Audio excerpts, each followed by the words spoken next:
بسم اللہ الرحمن الرحیم۔ آج الحمدللہ ہماری تلاوت کا آغاز چھٹے پاد سے ہوا تھا۔ لا يحب اللہ الجہر بالسوء من القول الا من ظلم۔ اس پارے کی پہلی آیت میں اللہ تعالیٰ اس بات کی اجازت دے رہے ہیں کہ مظلوم آدمی ہو اور اپنی تکلیف کا اظہار کرنا چاہے تو کر سکتا ہے، یعنی انتقام اور بدلہ لے سکتا ہے، لیکن اس کے ساتھ ہی اگلی آیت میں فرما رہے ہیں ان تبدوا خیرا او تخفوہ او تعفوا عن سوء، اگر تم معاف کر دو، درگزر کر دو تو یہ نیکی کے کاموں میں سے ایک بڑا کام ہے۔ انتقام لینا، بدلہ لینا، برائی کا اظہار کرنا اگر تمہارے ساتھ برا ہو رہا ہے اس کی اجازت ہے، لیکن بہتر اور اچھی صورت یہ ہے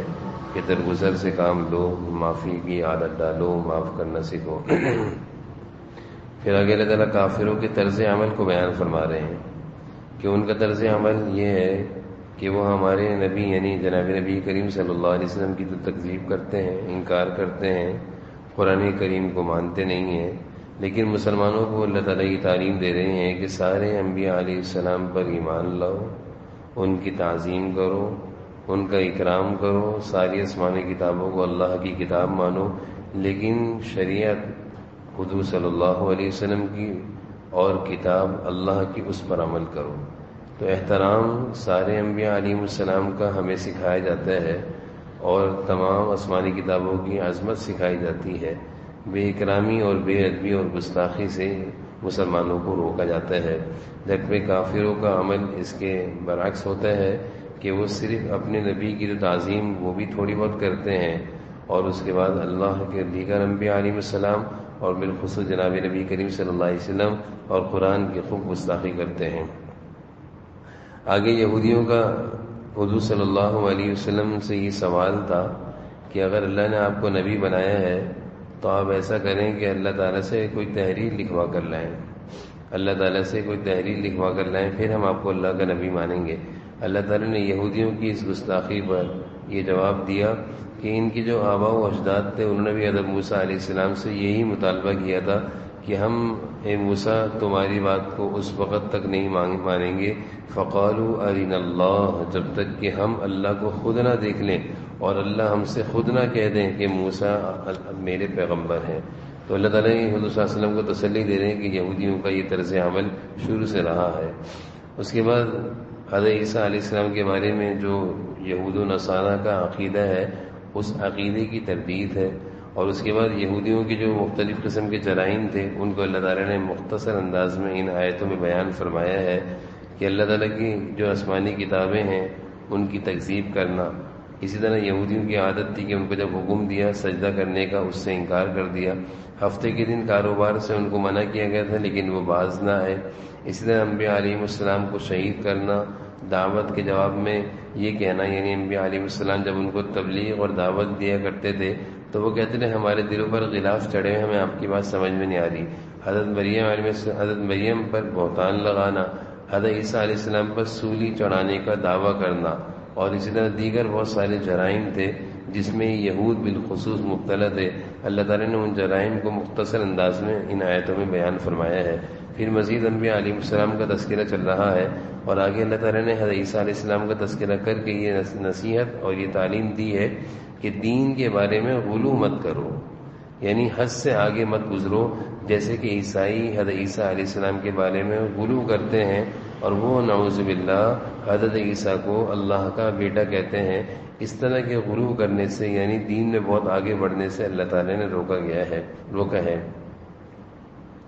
پھر آگے سورۃ المائدہ شروع ہوتی ہے۔ اس سورت کے آغاز میں اللہ تعالیٰ یا ایھا الذین آمنو، اے ایمان والو، ایمان والا کہہ کر پکار رہے ہیں۔ حضرت عبداللہ بن مسعود فرماتے ہیں کہ جب یا ایھا الذین آمنو سے اللہ تعالیٰ خطاب کریں تو اس کو غور سے سنو، کیونکہ یقیناً اس کے بعد کوئی کسی بھلائی کا حکم ہوتا ہے۔ چنانچہ اللہ تعالیٰ فرما رہے ہیں یا ایھا الذین آمنو اوفوا بالعقود، اے ایمان والو معاہدے اور وعدوں کو پورا کیا کرو۔ وعدہ خلافی مت کیا کرو، یعنی اللہ تعالیٰ کو وعدہ خلافی کا کرنا پسند نہیں، اور وعدے کا پورا کرنا اللہ کو پسند ہے۔ پھر آگے اللہ تعالیٰ فرما رہے ہیں ایک دوسرے کے ساتھ تعاون کیا کرو، ایک دوسرے کی مدد کیا کرو، لیکن نیکی اور خیر کے کاموں میں تعاون کیا کرو۔ گناہ ولا تعاونوا علی الاثم والعدوان، گناہ میں کسی پر ظلم و زیادتی میں اس کی مدد مت کیا کرو۔ پھر آگے اللہ تعالیٰ نے اگلی آیت میں بتایا کہ امت مسلمہ پر اللہ تعالیٰ کی طرف سے ایک بڑی نعمت ہے کہ اللہ تعالیٰ نے اسلام کو مکمل کر کے امت مسلمہ یعنی حضور صلی اللہ علیہ وسلم کی امت کو عطا فرمایا ہے کہ یہ دین اسلام ورضیت لکم الیوم اکملت لکم دینکم واتممت علیکم نعمتی، اللہ تعالیٰ نے اسلام کو تمہارے لیے مکمل بھی کر دیا ہے ہر لحاظ سے، یعنی اس میں ہر چیز کی تعلیم تمہارے پاس موجود ہے، تمہیں ضرورت نہیں کہ غیروں کے طریقے کو اختیار کرو، بلکہ اسلام میں تمہارے لیے تمام چیزوں کی رہنمائی موجود ہے۔ پھر آگے اللہ تعالیٰ یہ فرما رہے ہیں کہ جب نماز کے لیے آؤ تو پاکی اختیار کر کے آؤ، اور اس پاکی کے طریقہ بیان فرمایا ہے کہ اچھی طرح وضو کر کے آؤ۔ فاغسلوا وجوہکم وایدیکم الی المرافق وامسحوا برؤوسکم، ہاتھ پاؤں دو، سر کا مسح کرو، یعنی پوری پاکی اور طہارت اور وضو کا طریقہ اللہ تعالیٰ نے بیان فرمایا ہے۔ پھر آگے اللہ تعالیٰ فرما رہے ہیں کہ عدل و انصاف کا حکم دے رہے ہیں کہ جب عدل و انصاف کا وقت آئے تو اس وقت انصاف سے بات کیا کرو، دوست اور دشمن سب کے ساتھ انصاف کیا کرو۔ یہ نہ ہو کہ جب دوست ہو تو اس کے حق میں کوئی غلط ناانصافی والی بات کرنا، اور دشمن کے ساتھ زیادتی کرنا، بلکہ دوست اور دشمن دونوں کے حق میں انصاف سے فیصلہ کیا کرو۔ اللہ تعالیٰ فرما رہے ہیں اعدلوا هو اقرب للتقوی، انصاف اللہ کو پسند ہے اور یہ تقوی سے بہت زیادہ قریب ہے۔ پھر آگے اللہ تعالیٰ یہود و نصارہ کے دو دعوے تھے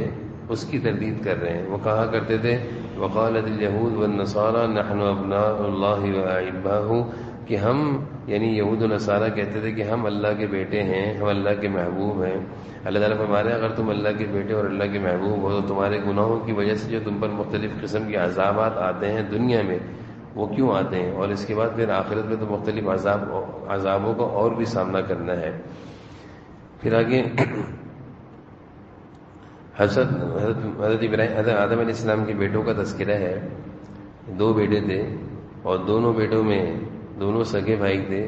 قابیل اور حابیل۔ کسی بات پر ان کے درمیان حسد ہو گیا تھا، یعنی یہ حسد کتنا بڑا اور کتنا گندا گناہ ہے، کتنا بڑا مرض ہے کہ اس حسد کی وجہ سے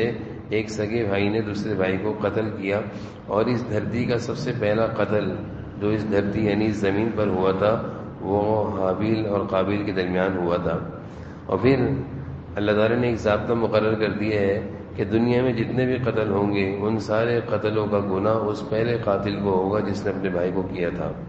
جیسے کوئی انسان نیکی کی بنیاد ڈالے تو جب تک اس نیکی پر لوگ عمل کرتے رہیں گے تو نیکی کی بنیاد ڈالنے والے کو برابر اس کا ثواب ملتا رہے گا۔ اسی طرح جب کوئی برائی کی بنیاد رکھتا ہے یعنی کوئی برا کام کرتا ہے اور اس کا دیکھی دیکھی لوگ اور بھی کرتے ہیں تو جو اس برائی کو کرے گا ان سب کا گناہ اس پہلے کرنے والے کو ملے گا۔ پھر آگے اللہ تعالیٰ نے جرائم سے متعلق سزاؤں کا تذکرہ فرمایا ہے اور پہلے ڈاکو کی سزا کو بیان فرمایا ہے، لوٹ مار کرنے والے ڈاکو دینے والے کی سزا کو بیان فرمایا ہے کہ اس کو سولی چڑھاؤ، اس کے ہاتھ پاؤں کاٹو، اور پھر اس کے بعد چور کی سزا کو بیان فرمایا ہے۔ اور یہ سزاؤں کا تذکرہ اللہ تعالیٰ قرآن کریم میں مختلف جگہوں پر کرتے ہیں کہ جب ان سزاؤں کا نفاذ صحیح طریقے سے ہو، یعنی حدود اللہ، ان کو کہتے ہیں حدود اللہ، یعنی اللہ کی طرف سے مقرر کردہ سزائیں جو ہیں ان سزاؤں کا نفاذ اگر صحیح طریقے سے ہو جائے تو زمین سے جرائم کا خاتمہ ہو جائے۔ جب ان سزاؤں کا نفاذ صحیح سے ہوگا اور مجرم کو اس بات کا اندازہ ہوگا کہ اگر میں نے یہ حرکت کری، میں نے کسی کی چوری کری یا میں نے کسی کو قتل کیا تو بدلے میں میرا ہاتھ کاٹا جائے گا اور بدلے میں مجھے بھی قتل کیا جائے گا، تو مجرم اس جرم سے باز آ جائے گا۔ اور جب یہ سزائیں نافذ ہوں گی تو دھرتی سے یعنی زمین سے جرائم کا خاتمہ ہو جائے گا۔ اللہ تعالیٰ نے سزاؤں کا تذکرہ تفصیل سے ان اگلی آیتوں میں بیان فرمایا ہے۔ پھر اگلی آیتوں میں اللہ تعالیٰ یہود و نصارہ کی دوستی کی ممانعت کر رہے ہیں، اور یہ اللہ تعالیٰ جگہ جگہ مختلف انداز میں بیان فرماتے ہیں۔ وقالت یا ایھا الذین آمنوا لا تتخذوا اليہود والنصارى اولیاء، اگر تم ان کے ساتھ دوستی کرو گے تو تم بھی ان میں سے ہو جاؤ گے۔ اور پھر آگے ان کی دوستی کا انجام بتایا کہ جب انسان غلط لوگوں کے ساتھ بیٹھا کرتا ہے، اور بالخصوص یہود و نصارہ اور کفار جن کے عقائد درست نہ ہوں ان کے ساتھ بیٹھنے کا نتیجہ یہ نکلتا ہے کہ آہستہ آہستہ وہ ایمان کی دولت سے محروم ہو جاتا ہے. آگے اللہ تعالیٰ فرما رہے ہیں ایھا الذین آمنوا من یرتد منکم، اے ایمان والو اگر تم دین سے مرتد ہو جاؤ گے، دین سے پھر جاؤ گے تو اللہ تعالیٰ تمہاری جگہ دوسرے لوگوں کو پیدا کریں گے جو اللہ سے محبت کرتے ہوں گے، اللہ ان سے محبت کرتے ہوں گے. اذلۃ علی المؤمنین، وہ ایمان والوں کے ساتھ محبت سے پیش آئیں گے. اعزۃ علی الکافرین، لیکن کافر اوپر وہ غضب سے پیش آئیں گے. تو اللہ تعالیٰ فرما رہے ہیں کہ مرتد انسان اس وقت ہوتا ہے جب اس کی دوستیاں درست نہ ہو اور جب اس کا اٹھنا بیٹھنا کفار اور مشرکین کے ساتھ ہو. پھر آگے اللہ تعالیٰ اہل ایمان کو مزید یہ فرما رہے ہیں کہ وہ لوگ جو تمہارے دین کا مذاق اڑاتے ہیں، تم اللہ کی کتاب یعنی قرآن کا مذاق اڑاتے ہیں اور شاعر اسلام کا مذاق اڑاتے ہیں، تم ان کو دوست کیوں بناتے ہو؟ یعنی جو لوگ دین کا مذاق بنائیں، تمہارے سامنے دین کی باتوں کا مذاق بنائیں، شاعر اسلام کا مذاق بنائیں، تم ان سے دوستی مت کرو، کیونکہ ان کے ساتھ بیٹھنے سے آہستہ آہستہ تمہارے دل سے بھی دین کی عظمت اور دین کا احترام نکلتا جائے گا. پھر آگے انبیاء کی گستاخی، جو کہ یہودیوں کا ایک ہمیشہ کا معمول تھا، اس کا تذکرہ ہے. انبیاء کی گستاخی سے بڑھ کر یہود اللہ تعالیٰ کی شان میں بھی گستاخی کر رہے ہیں اور کہہ رہے ہیں، جب اللہ تعالیٰ کی طرف سے حکم ہوا قرآن کریم کی مختلف آیتوں میں کہ من ذا الذی یقرض اللہ قرضا حسنا، کہ اللہ کے راستے میں خرچ کرو، یعنی خرچ کرنے کا جب اللہ نے حکم دیا تو یہود اس کے جواب میں کہنے لگے ان اللہ فقیر ونحن اغنیاء نعوذ باللہ، کہنے لگے لگتا ہے کہ اللہ تعالیٰ فقیر ہو گئے اور ہم مالدار ہیں جبھی اللہ تعالیٰ ہم سے خرچ کرنے کا کہہ رہے ہیں. تو یہودیوں کی اس گستاخی جو کہ اب تک انبیاء علیہ السلام کے ساتھ تو تھی اللہ کی شان میں بھی گستاخی کرنے لگے. اللہ تعالیٰ اسی کا تذکرہ فرما رہے ہیں. پھر آگے اللہ تعالیٰ نیکی کی اور برائی کی تاثیر کو بیان کر رہے ہیں کہ جب انسان نیکی والی زندگی اختیار کرتا ہے اور جس گھرانے میں نیکی کی زندگی اختیار ہو، نیک کام کیے جائیں، قدرتی طور پر ان کے دلوں میں محبتیں ہوتی ہیں، قدرتی طور پر وہ لوگ آپس میں ایک دوسرے سے محبت کرتے ہیں. اور جب نیکی کی زندگی سے ہٹے ہوئے ہوں، گناہوں کی زندگی ہو، تو قدرتی طور پر ان کے دلوں میں نفرتیں ڈال دی جاتی ہیں. اسی کو اللہ تعالیٰ فرما رہے ہیں کہ جب تم اللہ کی نافرمانی کرو گے تو تمہارے درمیان بغض اور عناد اور دشمنی کو ڈال دیا جائے گا. اس لیے نیکی کی تاثیر ہے محبتیں آتی ہیں اور گناہ کی تاثیر ہے کہ اس سے آپس کی نفرت، بغض اور عناد پیدا ہوتا ہے. پھر آگے اللہ تعالیٰ نے دوبارہ عیسائیوں کے غلط عقیدے کی تردید کی ہے کہ وہ حضرت عیسیٰ علیہ السلام کے بارے میں کہتے تھے ان اللہ هو المسیح ابن مریم، کہ عیسیٰ نعوذ باللہ اللہ کے بیٹے ہیں. اللہ تعالیٰ نے اس عقیدے کی تردید فرمائی ہے. پھر آگے ان لوگوں کی مذمت بیان کی جا رہی ہے جو برائی کو دیکھتے ہیں اور اس کو برا نہیں جانتے بلکہ برے لوگوں کے ساتھ وہ بھی شامل ہو جاتے ہیں، جبکہ اللہ کی طرف سے حکم یہ ہے کہ جب تم کسی برائی کو دیکھو، بلکہ حدیث میں آیا ہے تو اس کو ہاتھ سے روکو، اس کو زبان سے برا کہو، اس کو دل سے برا جانو. لیکن کچھ لوگ ایسے ہیں جو برائی کو دیکھتے ہیں اور اس میں شامل رہتے ہیں، ان کے بارے میں اللہ تعالیٰ عذاب بیان فرما رہے ہیں کہ جب برے لوگوں پر عذاب آئے گا تو یہ بھی محفوظ نہیں رہیں گے، ان پر بھی یہ بھی اس عذاب کا شکار ہو جائیں گے. جناب نبی کریم صلی اللہ علیہ وسلم کی خدمت میں کچھ عیسائی مذہب کے لوگ آئے تھے اور وہ سلیم الفطرت لوگ تھے. حضور صلی اللہ علیہ وسلم نے ان کو تھوڑی سی دعوت دی، ان کی آنکھوں سے آنسو بہنے لگے اور ان کے دل میں ایمان اتر گیا. اللہ تعالیٰ ایسے لوگوں کی تعریف کر رہے ہیں. پھر آگے اللہ تعالیٰ فرما رہے ہیں یا ایھا الذین آمنوا لا تحرموا طیبات ما احل اللہ لکم وکلوا مما رزقکم اللہ حلالا طیبا، پاکیزہ اور حلال چیزوں کی کھانے کا فرما رہے ہیں اور لقمہ حرام اور مال حرام سے بچنے کا اللہ تعالیٰ فرما رہے ہیں. پھر آگے قسم کی اقسام بیان کی جا رہی ہیں اور قسم کا کفارہ بیان کیا جا رہا ہے کہ جب کوئی انسان قسم کھائے اور بعد میں کسی وجہ سے وہ قسم کو توڑ دے تو پھر اس کا کفارہ دے. کفارہ یہ کہ 10 مسکینوں کو کھانا کھلائے، یہ غلام آزاد کرے، یا پھر اگر مسکینوں کو کھانا نہیں کھلا سکتا، اتنے پیسے نہیں، تو پھر کفارے میں 3 روزے رکھے. پھر آگے اللہ تعالیٰ فرما رہے ہیں کہ لا تسألوا عن اشیاء ان تبد لکم تسؤکم. بعض لوگوں کی عادت ہوتی ہے فضول قسم کے سوال کرنے کی، فضول قسم کے سوال کرتے ہیں، فضول قسم کے سوالات سے اللہ تعالیٰ نے روکا ہے. آگے اللہ تعالیٰ فرما رہے ہیں اپنی اصلاح کرو، ایمان میں کمال پیدا کرو، تمہارا کوئی نقصان نہیں کر سکتا، تمہارا کوئی نہیں کچھ بگاڑ سکتا. یعنی انسان اگر نیکی اور تقوی کی زندگی پر جمع رہے، ڈٹا رہے اور اللہ کے حکموں کو پورا کرتا رہے تو کوئی اس کو نقصان نہیں پہنچا سکتا. پھر آگے اللہ تعالیٰ نے زندگی میں یہ حکم دیا ہے کہ اپنی زندگی میں وصیت لکھ دیا کرو، اور وصیت لکھتے وقت 2 آدمیوں کو گواہ بھی بنا دیا کرو. یعنی انسان ہے زندگی اور موت کا کچھ پتہ نہیں ہے. حکم یہ ہے لیکن یہ کوئی لازمی حکم نہیں ہے. بہتر ہے کہ انسان اپنی زندگی میں سارے معاملات کو اپنے ہاتھ سے لکھ دے، کس کا دینا ہے، کس کا لینا ہے، کس کا کتنا دینا ہے، اور پھر اس پر 2 گواہوں کو بھی مقرر کر دے کہ میں نے یہ وصیت لکھ دی ہے اور میں نے یہ گواہوں کو گواہ میری طرف